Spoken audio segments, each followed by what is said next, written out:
What's up everybody, and welcome to the channel. Today we're going to take a look at this 2023 BMW X6. This is an xDrive40i, finished off in carbon black metallic. Original MSRP is around $70,000. So let's go ahead and see what is going to power the 40i X6. So underneath the hood, of course, you pull the latch twice, which makes it super simple, but we just pull this up. So this has a 3-liter inline 6-cylinder turbocharged motor. Also has a mild hybrid system. Overall, it pumps out 375 horsepower with 398 pound-feet of torque, paired to the ZF 8-speed automatic transmission, and this is an all-wheel drive vehicle. You're also going to expect about 21 miles per gallon in the city with 25 on the highway, and this can tow about 7,000 pounds. If we take a look at the styling now, the X6 is basically the X5, just with the cool coupe rear end. But up front, you're gonna get these laser headlights. Have a nice chrome design with a little bit of blue on the inside. Very aggressive look overall. You can also see the gloss black trim surrounding the kidney-shaped grille. We also get all of the slats in gloss black with functional spots in the back that will open and close to provide maximum cooling or efficiency when needed. You're gonna see some trim on the far side, all of our parking sensors. Really cool design right here. This isn't real or anything, so that's just trim. I would assume the V8 is going to have those functional to allow more cooling. We do get a grille in the center with functional air inlets that'll open and close as well, just to maximize efficiency. And overall, I think it's a pretty good looking SUV. I certainly like how aggressive everything looks, comes together really well. And then you can see some sharp lines throughout the hood, fading their way towards the windshield. Definitely a good looking SUV. And then at the side, since this car does have the M Sport package, we get these M Sport 22-inch wheels finished in gloss black with a multi-spoke design, and I love that blue color on the Brembo brake caliper. We get body colored surrounding the wheel, nice trim piece behind the wheel as well, and then pretty sharp lines going around the side profile. There's one prominent body line cutting through the upper side. We also have body colored on the door handles, body colored mirror caps with gloss black, and a turn signal integrated. All gloss black trim surrounding the windows, panoramic roof up on top, and the overall side profile is very cool, very proportional. Again, we have that sloping rear end, kind of like a coupe, and I think this new generation X6 definitely does a good job just giving it a pretty cool proportion. Very nice style. Get pretty wide fender arches in back just to add to that aggression. Super thin spoiler mounted up above, and a small one on this deck lid. We get the LED taillights all integrated into the bodywork with a trim piece on the far side, some gloss gray trim surrounding the rear diffuser with our dual exhaust, and then a sharp body line throughout the center. Pretty neat looking vehicle, honestly. It's definitely a little unique, however, pretty cool at the same time. Moving on to the cargo area, we have a button back here. Of course, you have a button on your key fob and on the interior, and you have quite a lot of storage. If we open this up, get that out of the way, we have a pretty large storage area in here. This will open up with a spare tire inside, but pretty nice and squared off. You can remove this cargo cover as well, and then if we just press that button, it will automatically close. Moving to the inside now, this has a very nice light gray leather interior, some black on the door panel. You have sunshades on these doors as well, and then a combination of the smooth leather with the perforated leather. I really like the diamond stitch pattern to it. Definitely gives it a premium look. And then we have climate controls with their own screen, air vents, storage, and then a 12-volt down below. You have storage behind these seats, plugs and tablet holders, and being a 3-row bench seat, you can pull the center down. We have a good size armrest, cup holders up in front, storage on the back side, and then all these seats are gonna go down individually as well.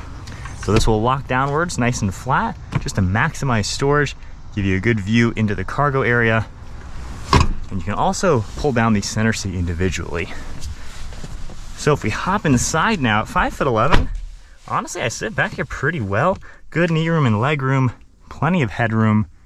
You can tell it's a little lower than an X5, obviously, with that rear end, but you still have plenty of room in here. Armrests are in a good place. The seats do feel a little flat, and I wouldn't mind if these recline more, but overall, it's really not bad at all. Still a useful SUV. If we head over to the driver's seat now, we can take a look. Opening up the door, similar door panel to what we just saw in back. You're also going to see window and mirror controls, good size grab handle with ambient lighting, memory seating, and there's your lift gate button. M Sport logo is on the door sills, and we have all of your power controls. This does have adjustable lumbar support, as well as adjustable bolsters, and then a manual lever to open and close that leg rest. Same material for all the seats, really cool design, panoramic roof, and then hopping inside, keep my foot on the brake, we can fire it up. But if we take a look at the gauge cluster, you can see your speedometer on the left with your fuel. You have power percentage over on the right side, navigation in the center, and when you configure any of the drive modes, you can see how it'll change a little bit in eco, back to comfort, and then sport mode is going to give you that tachometer. Now if you tap the BC icon on the left side, you can scroll through a few different things on that right screen just to configure a little bit, and when navigation is on, the screen in the center will actually be turn-by-turn directions. We have cruise control on the left, Bluetooth and audio controls, nice M logo with some leather on the airbag, paddle shifters, stock on the right for all your windshield wipers, and then turn signal on the left with your automatic high beams. Headlight controls are down here, nice air vent, some ambient lighting.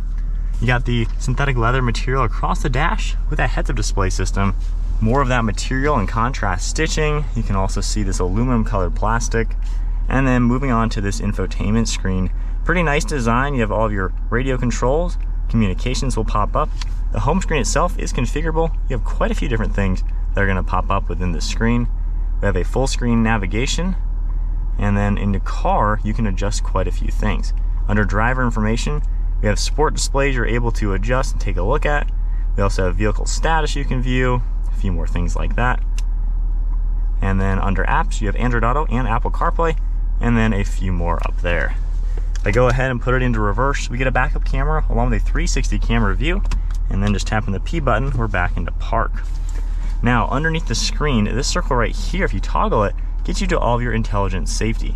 If you configure it, you're able to adjust quite a few of the settings. And then underneath that, we have all the climate control.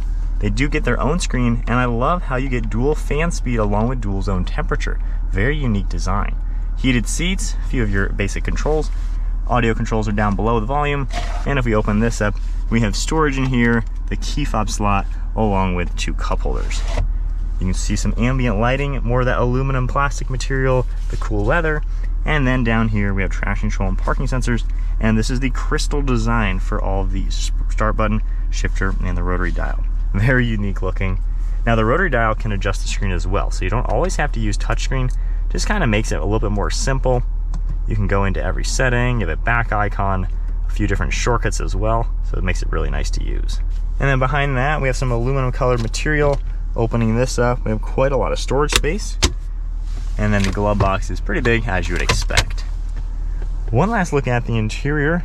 Still a very nice interior. I think BMW just makes it nice and simple, driver focused, and then still enough tech to feel like a nice modern car.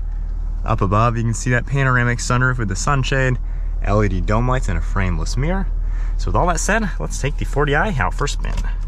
All right, setting off in the X4. So this is a pretty peppy vehicle. It still has a lot of power for being not the V8. Of course, you can spec this pretty nicely with the M's and then the full-on M competition. But this motor really does give this a sporty, fun to drive aspect that I really like. It seems like a really well-balanced crossover SUV. As far as some normal things, you know, if we tone it down into eco, go back into automatic mode, it's a comfortable, nice vehicle to be in. Of course, being a BMW, you know, you got the luxuries, the refined driving experience. Suspension is very nice and soft, especially in eco or comfort mode.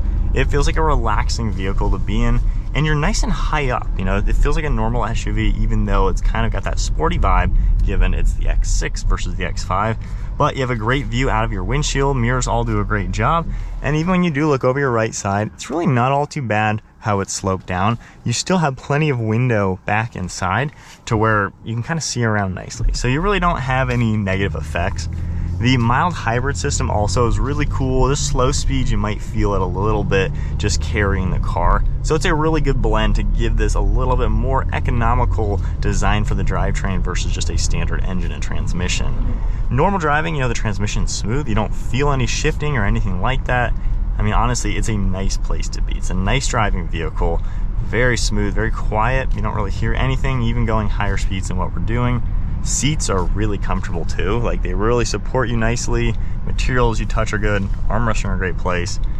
Really no complaints for just being a normal vehicle. This is going to be someone's daily driver, their daily with the kids in the back, you know, family, stuff like that. And this can absolutely do all of that. It can be just a normal vehicle, but you can still have a little bit of fun, you know, even being the standard engine.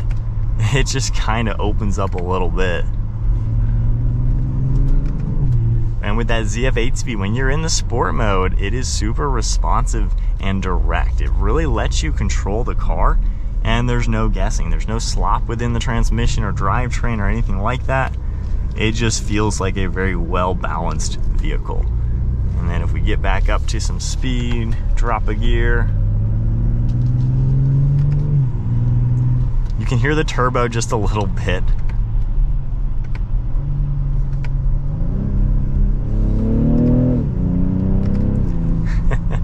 Not a bad blend at all. And as far as using the tech when you're in the car, I mean, it's simple, easy, familiar. I don't think you can complain. It has a really good driving experience, plenty of comfort and space, and pretty good technology overall.